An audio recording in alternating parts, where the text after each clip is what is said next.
나는 아침마다 통장을 확인하는 습관이 있다. 젊을 때는 그럴 필요가 없었다. 월급이 들어오면 얼마가 남아있는지 크게 신경 쓰지 않아도 하루하루는 굴러갔다. 하지만 요즘은 다르다. 통장을 여는 순간 마음이 먼저 반응한다. 숫자가 보이기도 전에 이미 긴장이 된다. 그날도 그랬다. 뉴스를 보다가 한 문장이 눈에 들어왔다. 요즘 60대, 70대 사이에서 통장에 돈이 없는 사람이 늘고 있다는 이야기였다. 나는 그 문장을 읽으며 이상하게도 놀라지 않았다. 오히려 고개가 천천히 끄덕여졌다. 주변을 떠올려 보면 이해가 갔다. 같이 일하던 동료들, 퇴직 후 연락이 뜸해진 친구들, 가끔 안부를 묻는 친척들. 대화를 나누다 보면 돈 이야기는 늘 조심스럽게 흘러나온다. 직접적인 말은 하지 않지만 모두가 비슷한 방향을 보고 있다는 느낌이 든다. 나 역시 상황이 크게 다르지 않다. 통장에 남아있는 돈이 많지 않다. 젊을 때는 열심히 살았다. 늦게까지 일했고 가족을 위해 쓰는 돈을 아까워하지 않았다. 아이들 학원비, 집 대출, 부모님 병원비까지. 그때는 그게 당연한 줄 알았다. 지금 돌이켜보면 그 선택들이 틀렸다고 말할 수는 없다. 다만 그 모든 시간이 지나고 나니 내 통장에는 여유가 남아있지 않았다. 뉴스에서는 이 현상을 사회 문제처럼 다뤘다. 나는 그 표현이 조금 낯설었다. 나에게 이 일은 갑자기 생긴 문제가 아니었기 때문이다. 아주 오래전부터 조금씩 쌓여온 결과였다. 하루아침에 통장이 비게 된 사람은 많지 않을 것이다. 대부분은 모르는 사이에 서서히 그렇게 되었을 뿐이다. 나는 퇴직하던 날을 아직도 기억한다. 특별한 행사는 없었다. 동료 몇 명이 커피를 사줬고 수고했다는 말을 건넸다. 그날 집에 돌아오는 길에 나는 이상할 정도로 담담했다. 이제 조금 쉬어도 되겠다는 생각이 먼저 들었다. 그동안 너무 바쁘게 살아왔다는 느낌이 강했다. 하지만 시간이 지나면서 상황은 조금씩 달라졌다. 쉬는 날이 늘어나자 하루가 길어졌다. 아침에 일어나면 갈 곳이 줄어들었고 사람을 만나는 횟수도 눈에 띄게 줄었다. 가장 크게 달라진 건 수입이었다. 들어오는 돈이 거의 없어진 반면 나가는 돈은 크게 줄지 않았다.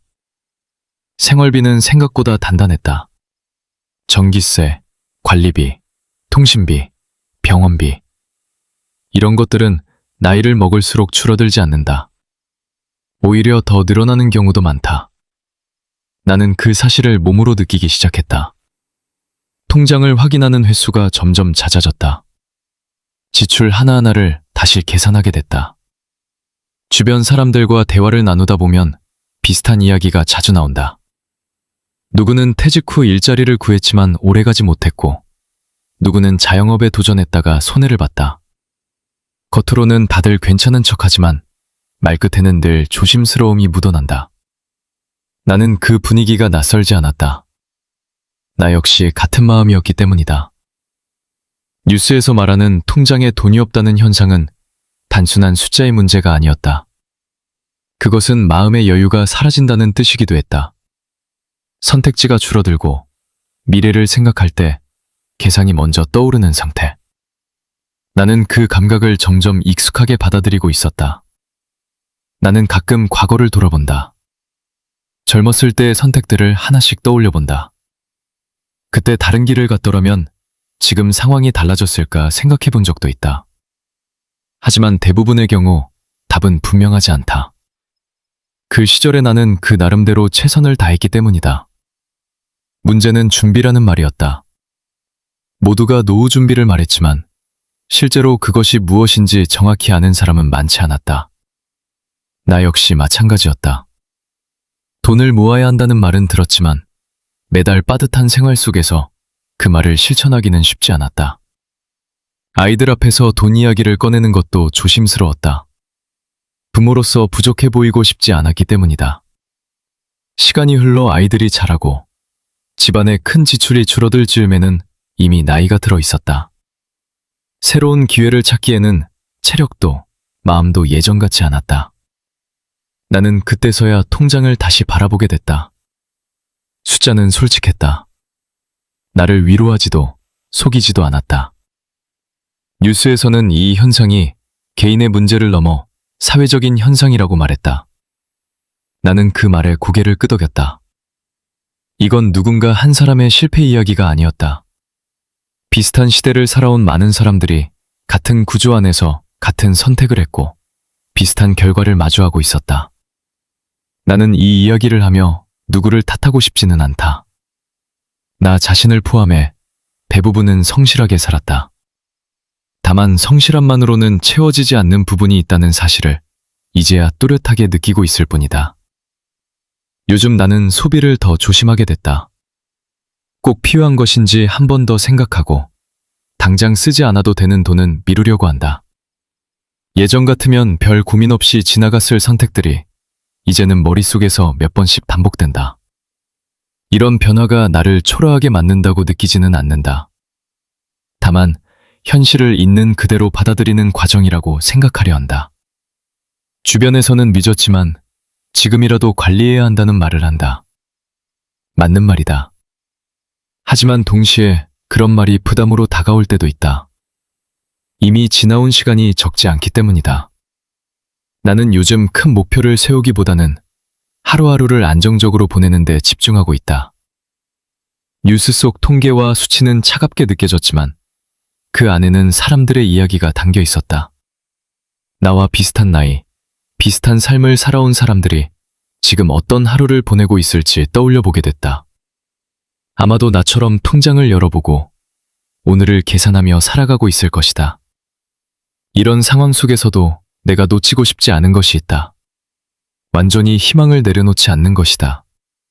큰 부자가 되는 꿈은 아니더라도 최소한 스스로를 탓하지 않고 살아가는 마음. 나는 그 마음이 남아있는 한 아직 완전히 빈 상태는 아니라고 생각한다. 하루를 마무리하며 다시 통장을 닫는다. 숫자는 여전히 크게 달라지지 않았다. 하지만 오늘은 조금 다른 생각이 들었다. 통장에 남은 돈만으로 나를 평가할 수는 없다는 생각이다. 그동안 살아온 시간, 감당해온 책임, 지나온 선택들 역시 내 삶의 일부다. 뉴스는 문제를 보여주지만 답을 대신 살아주지는 않는다. 결국 각자의 자리에서 각자의 방식으로 하루를 이어가야 한다. 나는 이 현실을 외면하지 않으려 한다. 두렵지만 그렇다고 도망칠 수도 없기 때문이다. 통장에 여유가 없다는 사실은 분명한 현실이다. 하지만 그것이 나의 전부는 아니다. 나는 여전히 하루를 살고 있고 생각하고 누군가의 이야기에 귀를 기울일 수 있다. 그런 것들이 아직 남아있다는 사실을 오늘은 조금 더 소중하게 느낀다. 아마 내일도 통장을 열 것이다. 그리고 또 계산을 하게 될 것이다. 하지만 오늘 이 이야기를 마음에 담으며 나 자신에게 너무 가혹해지지 않으려 한다.